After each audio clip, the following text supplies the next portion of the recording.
everyone, this is Saloni and welcome to तगड़े classes. Last class में हमने अपना टॉपिक रिफ्रैक्शन ऑफ लाइट शुरू करा था और आज हम स्टार्ट करेंगे रिफ्रैक्टिव इंडेक्स।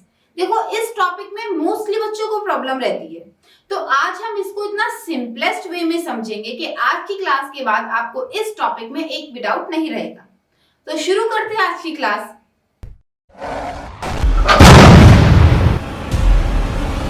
देखो, लास्ट क्लास में हमने करा था रिफ्रैक्शन ऑफ लाइट। वो क्या होता है कि जब भी लाइट एक मीडियम से दूसरे मीडियम में आती है वो बेंड हो जाती है। अब रिफ्रैक्टिव इंडेक्स क्या होता है? ये लाइट की एबिलिटी है कि वो कितना ज्यादा बेंड होगी। जिस मीडियम में बेंडिंग ज्यादा होगी इसका मतलब है उसका रिफ्रैक्टिव इंडेक्स भी ज्यादा होगा। ठीक है, देखो रिफ्रैक्टिव इंडेक्स को हम डिनोट करते हैं या तो एन से या म्यू से। ठीक है, जिसका रिफ्रैक्टिव इंडेक्स ज्यादा, सीधी सी बात है उसमें बेंडिंग भी ज्यादा होगी। ये आपस में डायरेक्टली प्रोपोर्शनल होते हैं। ठीक है, मैं आपको 3 डायग्राम देती हूँ, उससे आपको समझ आएगा।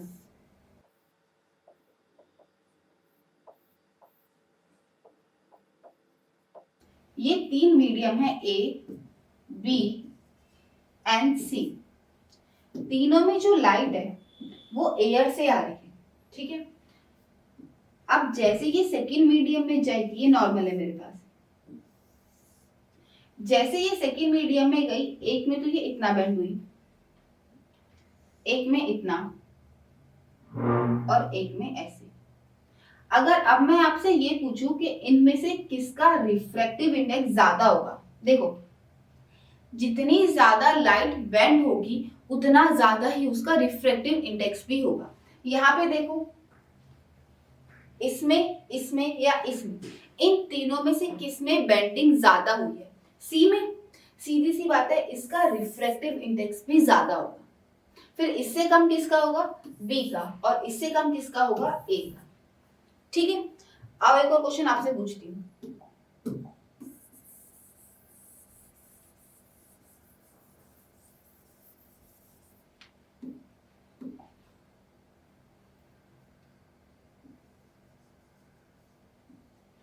एयर का रिफ्रैक्टिव इंडेक्स कितना होता है?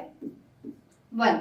एक्चुअल में इसका होता है 1.0003, लेकिन इसको हम 1 ही मान लेते हैं अप्रॉक्स। ठीक है, फिर हमारे पास आता है वाटर 1.33, केरोसिन 1.44, डायमंड 2.42। ठीक है, अब आप मुझे बताइए इनमें से किसमें बेंडिंग ज्यादा होगी? एयर है, यहां से आ रही है लाइट। ठीक है, यहां से आ रही है लाइट, पहले मीडियम में वाटर में गई, सेकेंड टाइम केरोसिन में और थर्ड टाइम डायमंड में। इनमें से किसमें बेंडिंग ज्यादा होगी? देखो, जिसका रिफ्रैक्टिव इंडेक्स ज्यादा उसमें बेंडिंग भी ज्यादा होगी। इन तीनों में से किसका रिफ्रैक्टिव इंडेक्स सबसे ज्यादा है? डायमंड का। इसका मतलब सबसे ज्यादा बेंडिंग में किसके अंदर होगी? डायमंड के अंदर। ठीक है, अगर इनके आपको डायग्राम बनाए तो कैसे होंगे? ये एयर,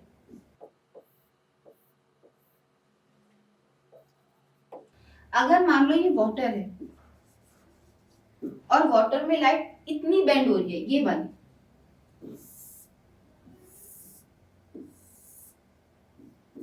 तो डायमंड को आप कैसे दिखाओगे?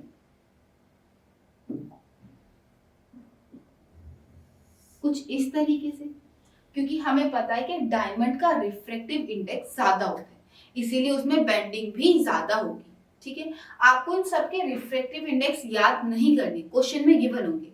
सिर्फ एक एयर का याद रखना, एयर का रिफ्रैक्टिव इंडेक्स कितना होता है? 1, और इसकी स्पीड कितनी होती है? 3 × 10⁸ मीटर पर सेकेंड। ये चीजें आपको बस याद रखनी है एयर के लिए, बाकी सबके लिए आपको क्वेश्चन में गिवन होगा। ठीक है, आगे चलते हैं। देखो, रिफ्रैक्शन ऑफ लाइट में हमने क्या पढ़ा था कि जब भी कोई लाइट रे एक मीडियम से दूसरे मीडियम में आती है उसकी स्पीड चेंज हो जाती है। अब रिफ्रैक्टिव इंडेक्स हमें ये बताता है कि वो एग्जैक्टली कितनी चेंज होगी, ठीक है। अच्छा, आपको याद है हमने मिरर पढ़े थे और मिरर के अंदर हमने रे डायग्राम्स पढ़े थे। उसमें हम इमेज को लिखते थे या तो मैग्नीफाइड या तो डिमिनिश्ड, लेकिन हम उसे किससे कंपेयर करके लिखते थे? हम उसको लिखते थे साइज ऑफ ऑब्जेक्ट से कंपेयर करके। अगर मेरे पास जो इमेज का साइज है वो बड़ा है एज कंपेयर टू ऑब्जेक्ट, तो हम क्या लिखते थे उसको? मैग्नीफाइड या एनलार्ज इमेज। और वहीं अगर मेरे पास जो साइज ऑफ इमेज है वो छोटी है as compare to size of object, तो हम क्या लिखते थे? स्मॉल या फिर डिमिनिश्ड इमेज, राइट? बिल्कुल सेम चीज हम यहाँ पे भी करेंगे। हमें क्या करना है? हमें निकालनी है speed of light in any medium, किसी भी मीडियम में। तो मुझे क्या करना पड़ेगा? उसको किसी भी और दूसरी लाइट से, स्पीड ऑफ लाइट से कंपेयर करना पड़ेगा, ठीक है। अच्छा, आपको पता है मैक्सिमम स्पीड ऑफ लाइट कहाँ पे होती है और कितनी होती है? जहां पे बिल्कुल भी एक भी मॉलिक्यूल प्रेजेंट नहीं होगा, वो है हमारे पास वैक्यूम। वैक्यूम में कितनी होती है? 3 इंटू 10⁸ मीटर पर सेकेंड। वो मेरे पास एक एब्सोल्यूट वैल्यू है। इसका मतलब उससे कंपेयर करके मैं बाकी सब मीडियम में क्या निकाल पाऊंगी? अपनी स्पीड ऑफ लाइट। जब भी हमें किसी चीज को कंपेयर करना होता है हम निकालते हैं उसका रेशियो, ठीक है। इसका मतलब हम यहाँ पे क्या निकालेंगे? Ratio of speed of light in vacuum upon में speed of light in any medium. मतलब मुझे किसी भी मीडियम में स्पीड ऑफ लाइट निकालनी है तो मेरे को किससे कंपेयर करना पड़ेगा? Speed of light in vacuum से, ठीक है।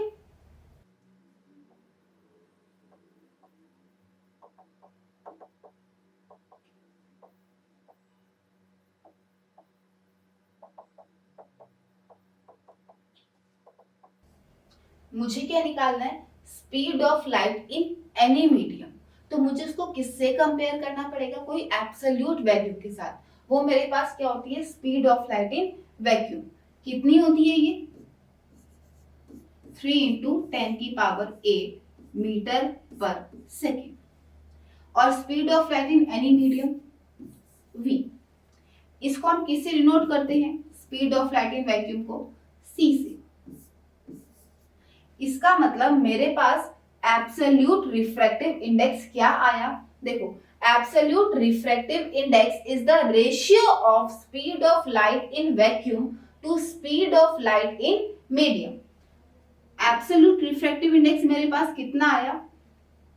Speed of light in vacuum to the speed of light in any medium. इतना आया सबको समझ में? एब्सोल्यूट रिफ्रैक्टिव इंडेक्स क्या होता है?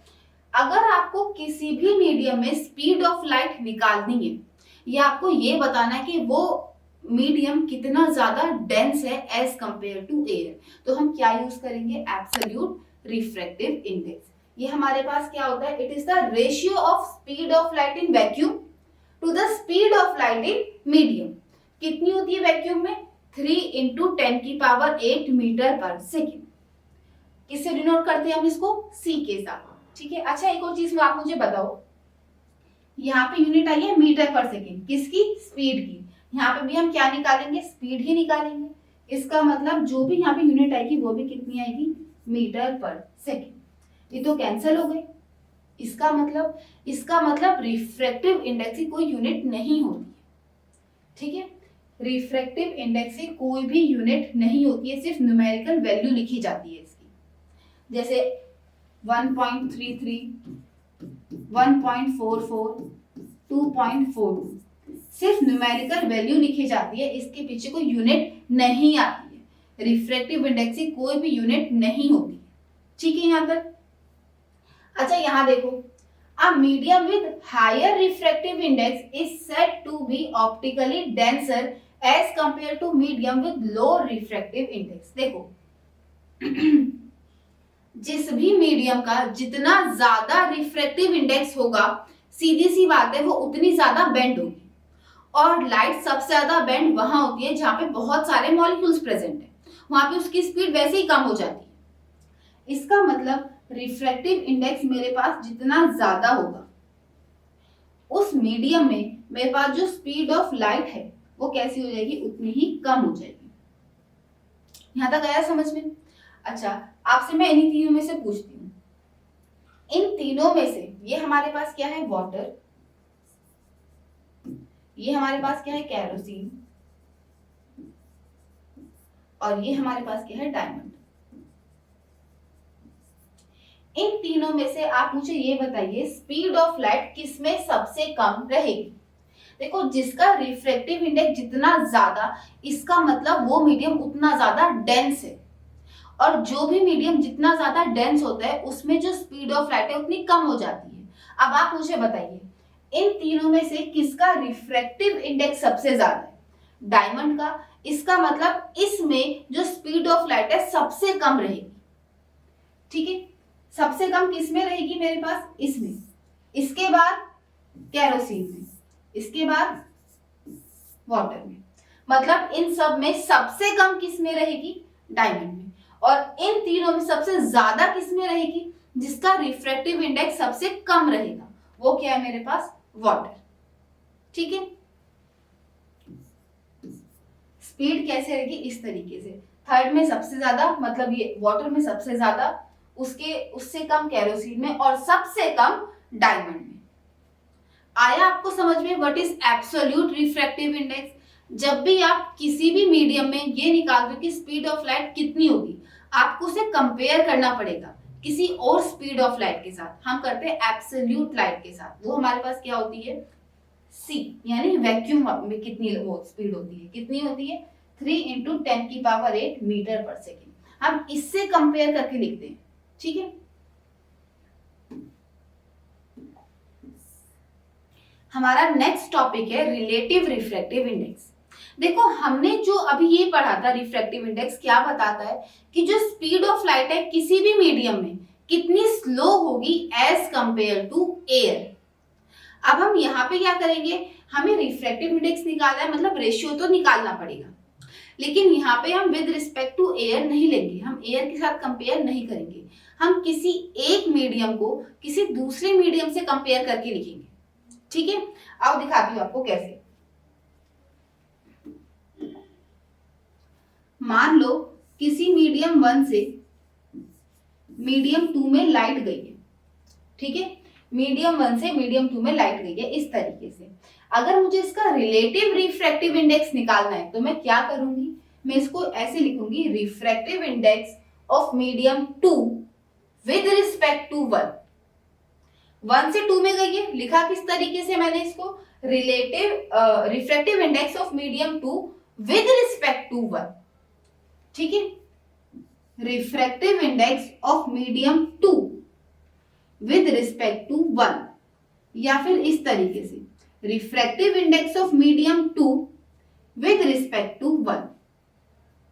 ठीक है, refractive index of medium 2 with respect to 1, ये कब हुआ है, जब लाइट रे फर्स्ट से सेकंड में गई।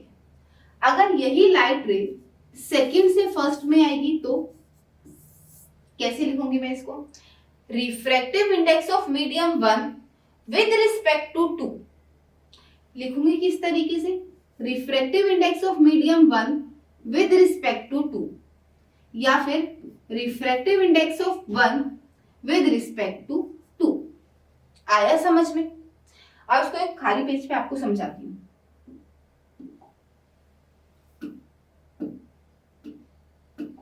देखो, जब भी कोई लाइट रे फर्स्ट से सेकंड मीडियम में जाएगी, हम उसको किस तरीके से लिखेंगे, refractive index of medium 2 with respect to 1।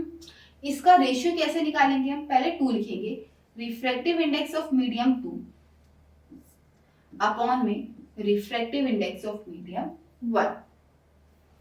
ठीक है, इक्वेशन नंबर 1। अच्छा, N2 हमारे पास कितना होगा, C/V2। मतलब हम, अगर मुझे सिर्फ N2 निकालना है, सिर्फ N2, तो मैं क्या लिखूंगी, सबसे पहले तो मेरे पास एब्सोल्यूट वैल्यू कितना होता है मेरे पास, 3 × 10⁸, यानी speed of light in vacuum, upon में speed of light in medium 2, ऐसे निकलेगा मेरे पास रिफ्रैक्टिव इंडेक्स। अभी हमने लास्ट में फॉर्मूला भी पढ़ा था एब्सोल्यूट रिफ्रैक्टिव इंडेक्स निकालने का, वो क्या था, speed of light in vacuum upon में speed of light in medium. मुझे क्या निकालना है, रिफ्रैक्टिव इंडेक्स 2 के लिए निकालना है, तो क्या लिखूंगी, speed of light in vacuum upon में speed of light in medium 2। Same अगर मुझे N1 निकालना है, speed of light in vacuum upon में speed of light in medium 1। ठीक है, अच्छा इन दोनों वैल्यू को इक्वेशन 1 में पुट कर दो, कितना हो जाएगा ये? पहले N2 की वैल्यू कितनी है, C बाय V2 अपॉन में N1 की वैल्यू C बाय V1। देखो ये ऊपर जाएगा तो रेसिप्रोकल हो जाएगा, N2 by N1 equals to C upon V2 multiply V1 upon C। C से C कैंसिल, ये हमारे पास कितना आ रहा है,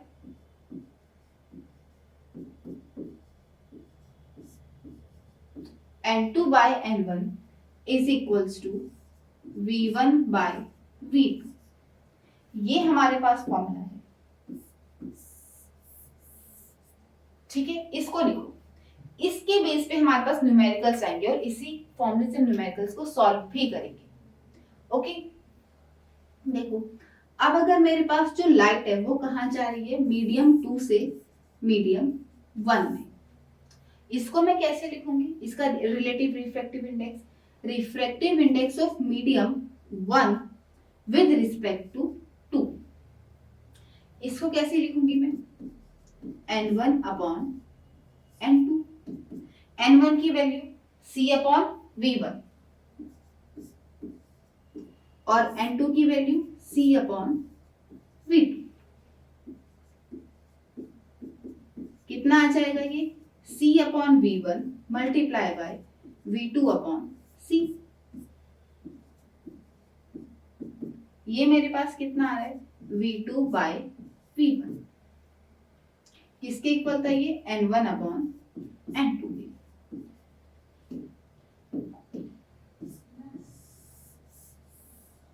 एक ये फॉर्मूला, ठीक है, इस इक्वेशन को बोलते हैं A और इसको B। अच्छा देखो, अगर मैं मल्टीप्लाई कर दूं 1n2 मल्टीप्लाई बाय 2n1, इसको, अब मेरे पास क्या आएगा, मतलब मैंने A और B को मल्टीप्लाई कर दिया, 1n2 इसका मेरे पास कितना आ रहा था वेलोसिटी, v1 बाय v2 और 2n1 इसकी वेलोसिटी मेरे पास कितनी आ रही है, v2 बाय v2। v1 से v1 कट और v2 से v2, 1n2 2n1, ये मेरे पास कितना आ रहा है 1। इसको मैं ऐसे भी लिख सकती हूँ 1n2 is equals to 1 upon 2n1। ये जो तीन इक्वेशंस आई हमारे पास, एक ये और इसको नाम देते हैं C। इन्हीं के बेस पे हमें अब फॉर्मूले, ये हमारे फॉर्मूले हैं, अब इन्हीं के बेस पे हमें अपने न्यूमेरिकल्स को सॉल्व करना है। ठीक है, एक A, B और C, ये तीनों, ये आप नोट कर लीजिए एक बार पूरा। डन कर लिया नोट। देखो इसमें हमने क्या पढ़ा, एक बार फिर से रिवाइज करते हैं कि जब भी कोई लाइट रे मीडियम 1 से मीडियम 2 में जाएगी, इसको हम किस तरीके से बोलेंगे, refractive index of medium 2 with respect to 1।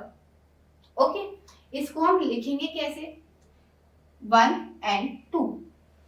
अब यहाँ पे रेशियो में कैसे लिखेंगे, पहले आएगा ये 2 वाला और विद रिस्पेक्ट टू के साथ वाला नीचे आ जाएगा, मतलब N2 अपॉन N1। और मुझे ये भी पता है एब्सोल्यूट रिफ्रैक्टिव इंडेक्स में मैंने निकालना सीखा था, N2 की वैल्यू कितनी आ जाएगी, C अपॉन V2 और N1 की value C upon V1।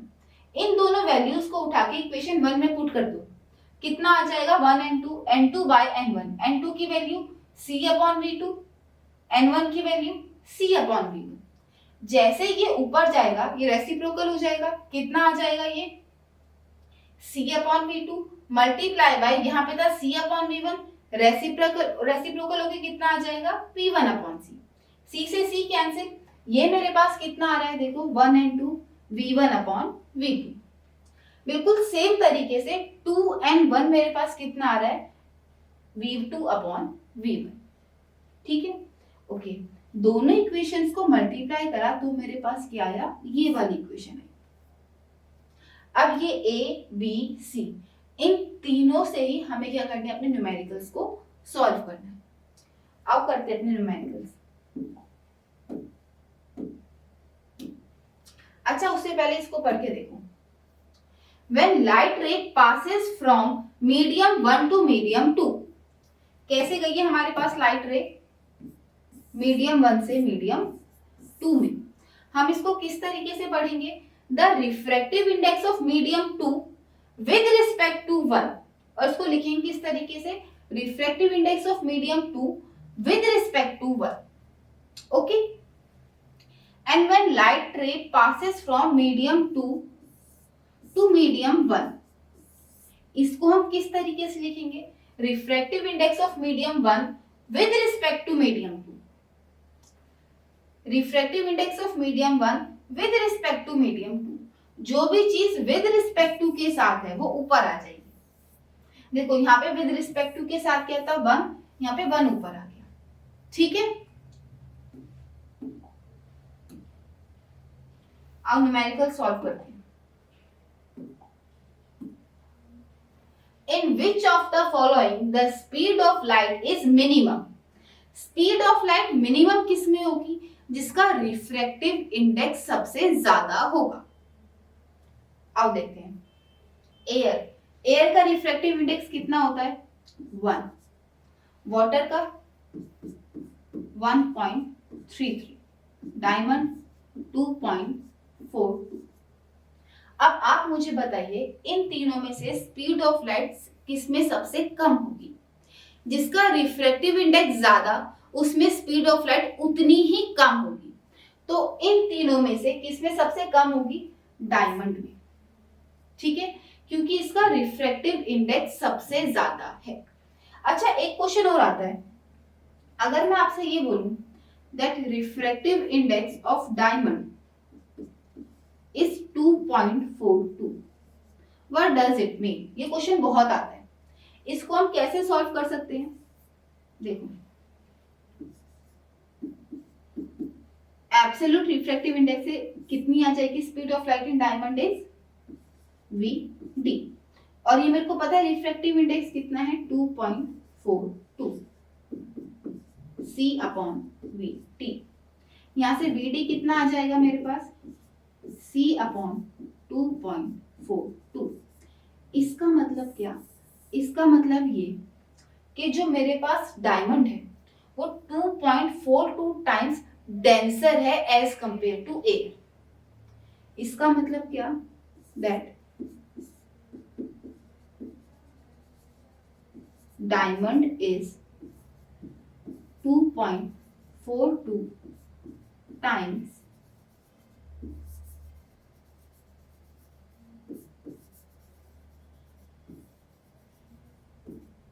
Denser then air.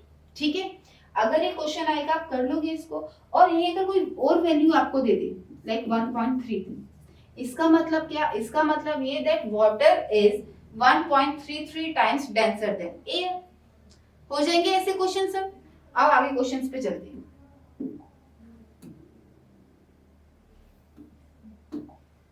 What will be refractive index? क्या निकालना है? Refractive index N of a medium in which speed of light is okay। किसी भी मीडियम में स्पीड ऑफ लाइट आपको given है कितनी? 2.5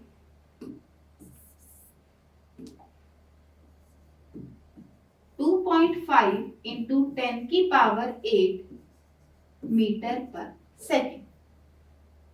हमें क्या निकालना है? Refractive index. Absolute refractive index का फॉर्मूला क्या आता है हमारे पास? C/V। एन हमें फाइंड आउट करना है। C की value 3 into 10 raised to power 8, 2.5 into 10 raised to power 8 metre per second, metre per second. ये तो कैंसिल, ये पॉइंट हटेगा, ऊपर एक जीरो आ जाएगी इस तरीके से। इसको काट दो 6 से, 5 से काट दो, 5 6 30 एंड 5 5 25। तो रिफ्रैक्टिव इंडेक्स मेरे पास कितना आ रहा है? 6/5। 5। 10 की पावर 8 से 10 की पावर 8 कैंसिल, मतलब रिफ्रैक्टिव इंडेक्स मेरे पास कितना आया 6/5। यूनिट क्या आएगी इसकी, कुछ भी नहीं, रिफ्रैक्टिव इंडेक्स की कोई भी यूनिट नहीं होती है। ओके, देखो कैसे करा मैंने इस क्वेश्चन को, मेरे को क्या फाइंड आउट करना था, रिफ्रैक्टिव इंडेक्स किसी भी मीडियम का जिस मीडियम में स्पीड ऑफ लाइट मुझे गिवन थी। मैंने सबसे पहले एब्सोल्यूट रिफ्रैक्टिव इंडेक्स में फॉर्मूला पढ़ा था, क्या पढ़ा था, C/V। C की वैल्यू कितनी होती है 3 × 10⁸ मीटर पर सेकेंड, और किसी भी मीडियम में स्पीड हमें गिवन थी कितनी 2.5 × 10⁸ metre per second. Refractive index कैसे निकाला, दोनों को कंपेयर करा, मतलब दोनों का रेशियो निकाला। ठीक है,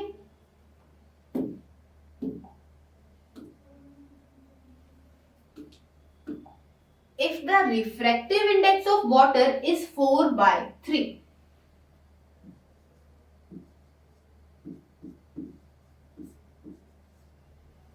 रिफ्रैक्टिव इंडेक्स ऑफ वाटर कितना गिवन है 4/3, एंड दैट ऑफ ग्लास, मतलब रिफ्रैक्टिव इंडेक्स ऑफ ग्लास भी गिवन है कितना 3/2।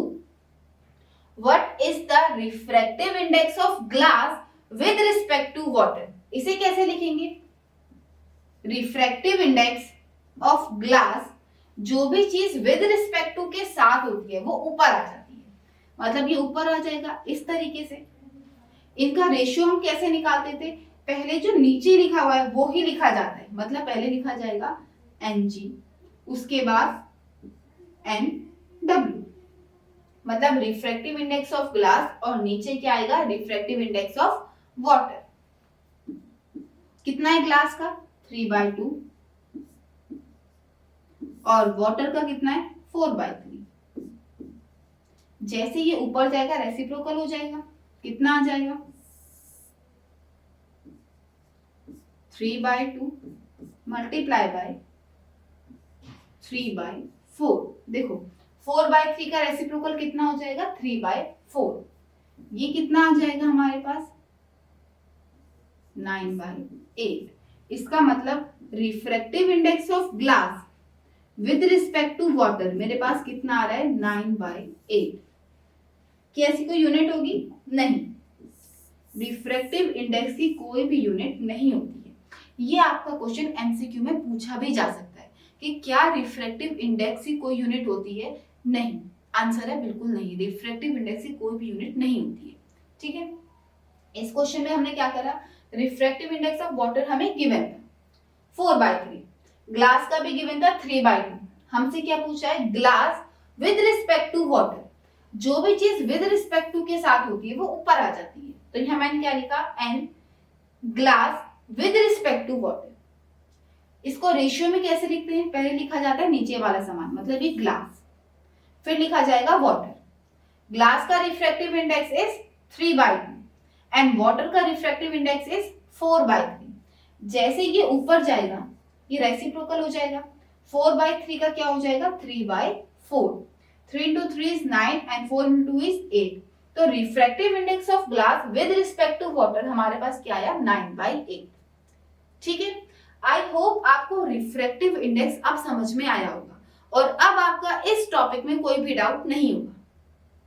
एक बार रिवाइज करते हैं, हमने सबसे पहले क्या पढ़ा था, रिफ्रैक्टिव इंडेक्स। वो क्या होता है कि हमारी जो लाइट है वो कितनी बेंड हो सकती है, that is called refractive index.